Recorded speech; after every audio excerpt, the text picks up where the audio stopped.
नमस्कार आप सभी को। आप लोगों ने शायद देखा ही होगा कि ध्रुव की new video recent breaking news, जी हाँ, अमेरिकन इलेक्शंस के एक डीप एनालिसिस के अराउंड रिवॉल्व करती है।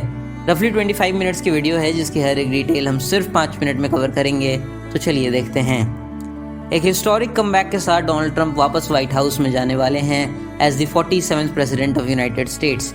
न सिर्फ उन्होंने प्रेसिडेंसी जीती है बल्कि रिपब्लिकन्स ने हाउस ऑफ रिप्रेजेंटेटिव्स और सेनेट में भी 20 साल के बाद मेजॉरिटी हासिल कर ली है। और इस बार तो ट्रंप ने पॉपुलर वोट भी जीत लिया है, यानी ज़्यादातर अमेरिकन्स ने डायरेक्टली ट्रंप को वोट किया है कमला हैरिस के मुकाबले। तो चलिए पहले समझते हैं ये अमेरिकन इलेक्टोरल सिस्टम है क्या। अमेरिका में इलेक्शंस हर 4 साल होती हैं, नवंबर के पहले ट्यूसडे को, और यहाँ के लोग अपने प्रेसिडेंट के साथ साथ हाउस ऑफ रिप्रेजेंटेटिव्स और सेनेटर्स को भी वोट करते हैं।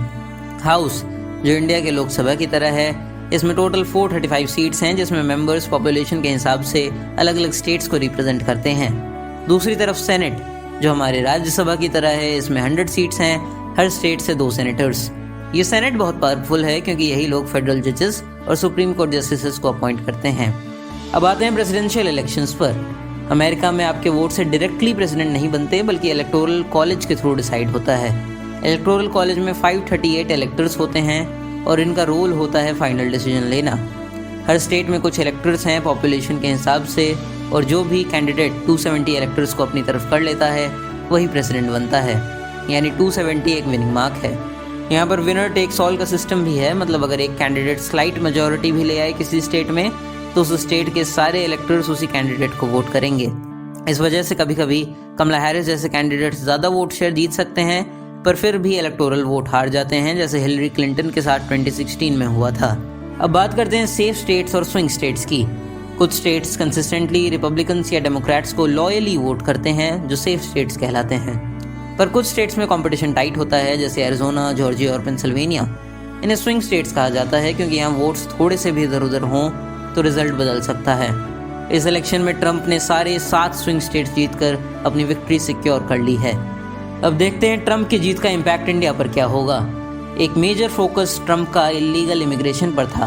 उन्होंने प्रॉमिस किया था कि हिस्ट्री का सबसे बड़ा डिपोटेशन प्रोग्राम लॉन्च करेंगे जो इलीगल इमिग्रेंट्स को टारगेट करेगा, जिनमें इंडियंस भी इंक्लूडेड हो सकते हैं। लेकिन सिर्फ इलीगल इमिग्रेशन ही नहीं, स्किल्ड इंडियन वर्कर्स जो H1B वीज़ा पे अमेरिका में काम करते हैं, उनके लिए भी ट्रंप की पॉलिसीज फ्रेंडली नहीं हैं।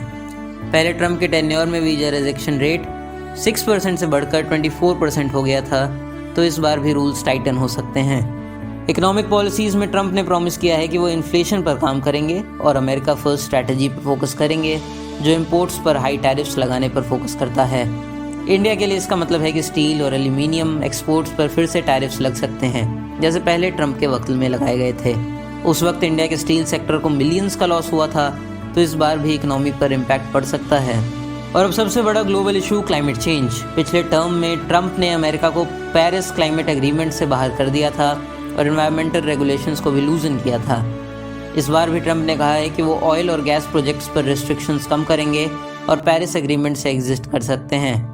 दूसरी तरफ कमला हैरिस ने ग्रीन न्यू डील को सपोर्ट किया था, जो रिन्यूएबल एनर्जी शिफ्ट को फोकस करती है।